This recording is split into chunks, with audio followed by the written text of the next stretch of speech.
and I'm not trying to push you into my line of controversy, but I think there is a correlation in my mind to when you see the weave epidemic, and I call it epidemic because it just went crazy. Like it was always part of us, but it seems like the early 2010s era is where it really just started to boom even the more, where it became it's like a shift took place, Kristen, because at one point growing up, I'm sure we're around the same age, we used to make fun of people. The girl who came to school with a wig, Yeah. she got roasted like crazy, and everyone knew it wasn't her hair, and she would say it ain't her hair. But now you talk about a woman's weave or wig or whatever front lace front, she gonna say, "Shut up! I bought it. It's It's mine. I paid mine. for it. It's mine." And these To the weaves point, are costing a lot too. a whole lot. And you talk about just okay. I wasn't gonna do this, but I'm gonna go ahead and go there. So, in the black community specifically, the in 2026 is projected for the weave and the wig industry to be about $13.28 billion. Right now, I lost that number, but right now it's around that. So it's projecting to be there in 2026. So right now, approximately, it's about 6.6 for the black community alone. So Mm. it's about 6.7. If everything projects the way it is now in 2026, it'll be about 6.7 billion for all other races. Wow. Because from that financial standpoint alone, we talk about the issues and the things that the black community need. You have groups that ask for reparation. They are asking currently for reparations, and we asking for help and assistance from the government. Some people are, not all of us, but there Mhm. are a lot of groups out there saying that. Is this something that we can look at and say, hey, we got $6.6 billion going to Wow. just weave, just wigs. How do you view that? I'm not, like I said, if you don't feel comfortable, let me know. But I how do mean, you view that help like hindering our community?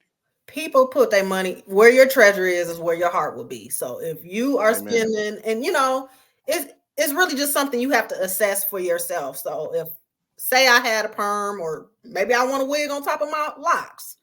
If I'm spending $600 on a wig, but I'm walking past somebody that's homeless that needs, a meal, and they're in my community, they're black, like that lets you know what's important to you. You're more vain versus caring about your fellow brother or sister. Yes, absolutely. In comparison, how much would you say just the average woman with sister locks or just locks in general? How much would you say they would spend in a given year? I'm trying to think, if we talking about the establishment as well, or just reties for the year. Let You me tell me. You can do both because let I'm me I'm pull I'm my I'm calculator learning. out right quick. Let's Do your see. thing. Trying to think, was I say about 8 reties a year? It's about 1,200 a year. 1,200 a year, and that's how many wigs you think that is? That's a lot of wigs, and them wigs met up real quick. The wigs ain't gonna last you, but if you invested in your own hair, all you got to Yes, do is it's your own hair. yes, indeed. And you talk about the word investing, and I promise you, I'm not picking on our women because I love our women. I promise you, I married a black woman, you know, so and so on. I've never been with a woman outside my race because I love our women. But when you talk about the the investing, and I'm not trying to exalt my wife at all, but she did some research. We have a couple locticians here in Dallas, but she said, "Man, I can do this. Mhm. I don't want to do it. Like the time investing in this will be crazy, but I can do it." So she decided to do it on her own, and she does all her retwists on her own. Throughout the time I've talked to women about natural hair, the number one thing they say, just like this lady said here, the time invested, or it's too tough to do. I put all those things they say together, and I Mhm. say this word that pisses them off or makes them angry. You're lazy. It boils down to Wait a minute. laziness. Let you finish. I mean, tell me what I'm wrong. Okay. Part of getting locks is being able to be pampered. So letting somebody else do it for you, or if you're getting a retie, those are two completely different journeys.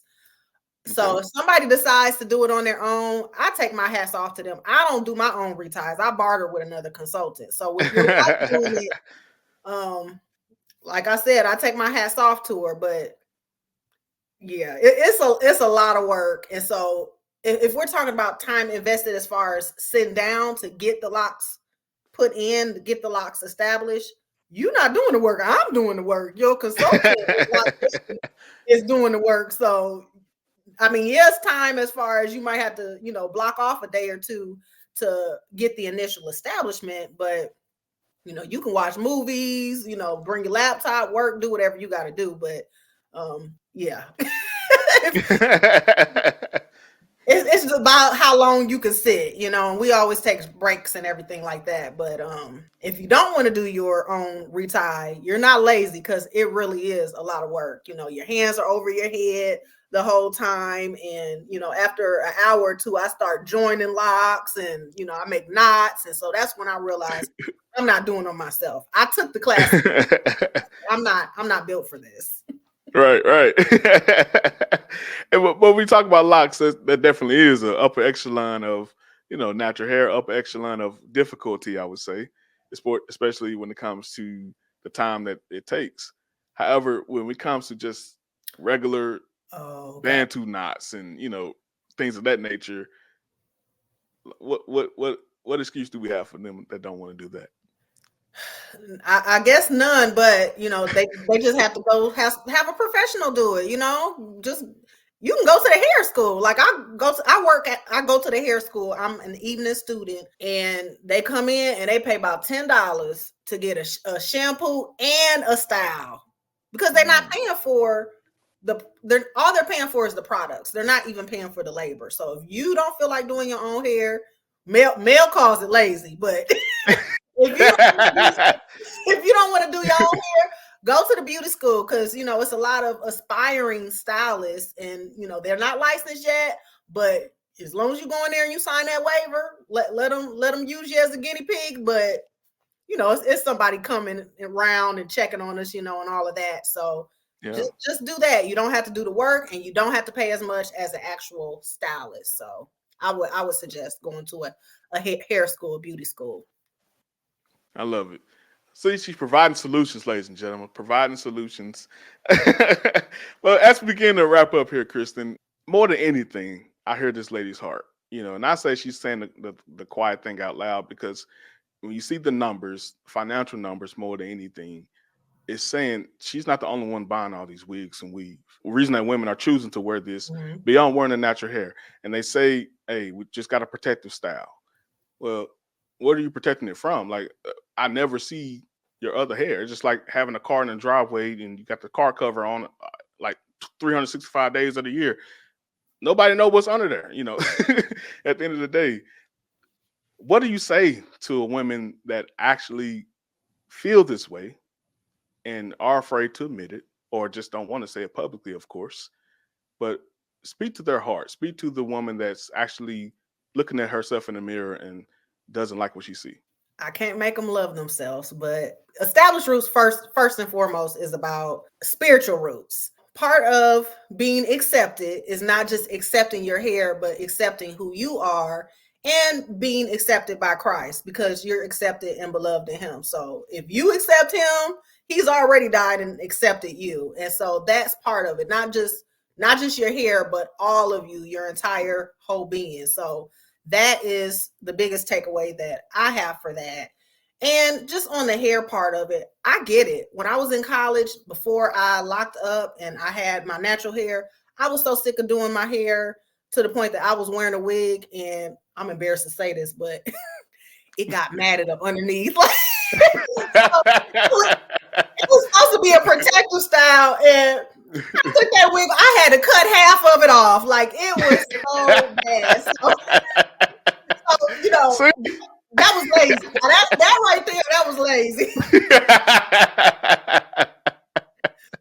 Yes. So yeah, just accepting your hair, accepting who you are, and that's just something you have to deal with. And that's beautifully said. And I think accepting who you are definitely comes more of an easier thing, or something that you can readily do when you have Christ in your life. Man, as much as we talk about Jesus and, claim to be Christians, like that authentic relationship, it's a thing that really shows you your true identity, and it's not just about church. It's not just about saying the right things. It's about, him being in your heart, and that purifies everything. I want to kind of wrap it up here. I didn't want to direct you too much into my skullduggery. No, I'm just playing. To my ways of seeing this thing. I appreciate you kind of batted and not the way my attempts to drag you into this harsh conversation. I appreciate it. I had a good time. Thank you for having me.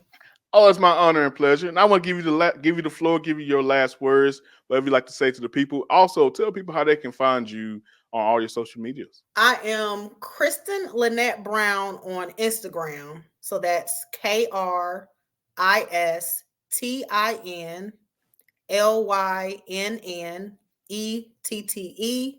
Brown, BROWN. And you can just hashtag like established roots or Tucker Sisterlocks and you'll find me automatically. And then on TikTok, it's established roots KLB. So just established roots KLB. YouTube isn't as big as yours, so you don't even have to worry about that. No, that's how we help each other grow. It is Kristen Brown 5610. And then on Facebook, I'm just Kristen Brown. Love it, love it. So anyone in the Atlanta area, how can they find your facility? They could reach out to me through Instagram. We'll have a consultation so that we can either meet at the Industrious office or we can actually meet at my home-based salon. All right, Kristen, it's been a joy and pleasure having you on. Hope to do this again at some point. Yes, thank you. Yes, indeed. Hope you enjoy the rest of your day. You as well. Be blessed. Let's go.